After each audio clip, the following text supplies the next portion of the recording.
Disney is a household name known for establishing one of the most lucrative businesses to ever exist. His movies have survived the ages, holding a very special place in many people's hearts. Yet many of these people couldn't tell you much about the one and only Walt Disney.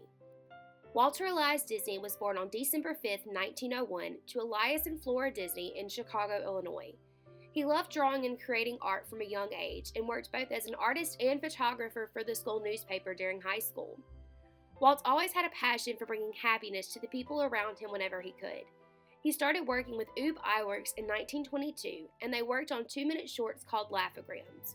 Walt hoped they would be a big hit, but Laugh-O-Grams went bankrupt before anything could happen. Still, Walt would not give up.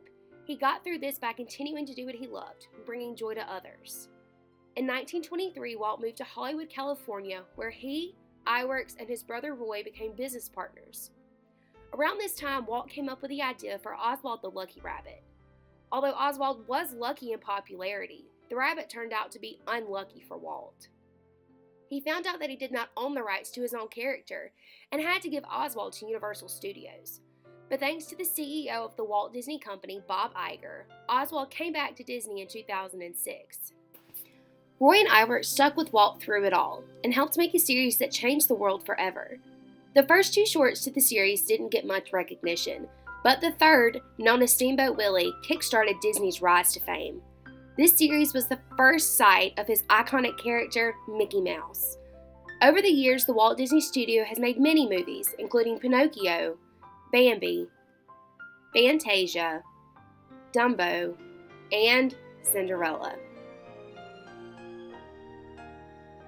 To this day, Disney's movies are still favorites among many, both young and old. Walt's life changed dramatically over the next few years, but he always kept his humble attitude, staying true to who he was, despite his fame. He and his team got right to work on their first feature-length film, Snow White. That was fun! Now you do something. Well, what shall I do? Tell us a story. Yes, tell us a story. A true story. A love story. Well, once there was a prince. It premiered in December of 1937 and was a huge success, becoming an international sensation. He was now able to share his gift with the world and bring people together using his cartoons. One of his most lasting endeavors is Disneyland, the now 85 acres of fun and joy in Anaheim, California, that continues to cultivate the dreams and imagination of both young and old. Walt wanted a place where people could celebrate the power of dreams, and as long as there is imagination left in the world, the park will never be truly completed. As innovative as he was, Disney had many roadblocks to overcome before he could bring his idea to reality, though, but he always persevered.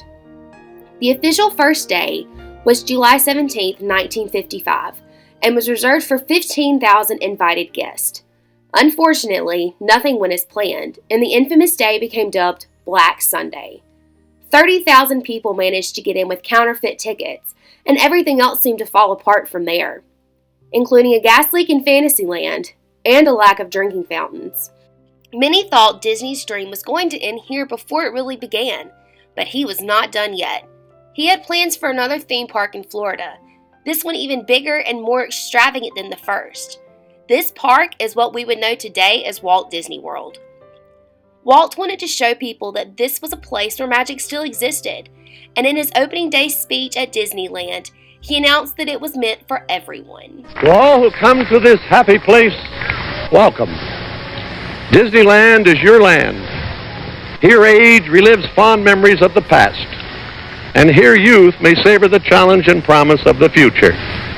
Disneyland is dedicated to the ideals, the dreams, and the hard facts that have created America, with the hope that it will be a source of joy and inspiration to all the world.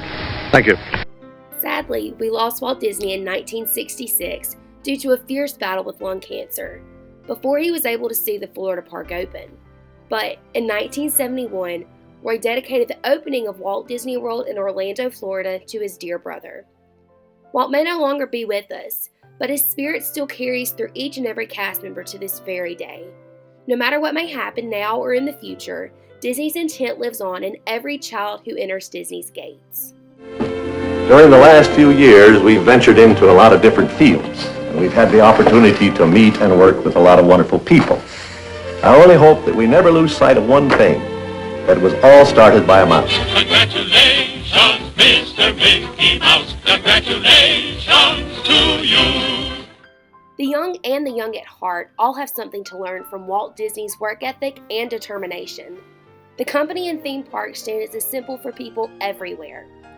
And they also stand as a reminder that it's kind of fun to do the impossible, and that all our dreams can come true if we have the courage to pursue them. Walt Disney was an artist, businessman, animator, voice actor, and producer. But most of all, he was a dreamer, just the kid who never really grew up.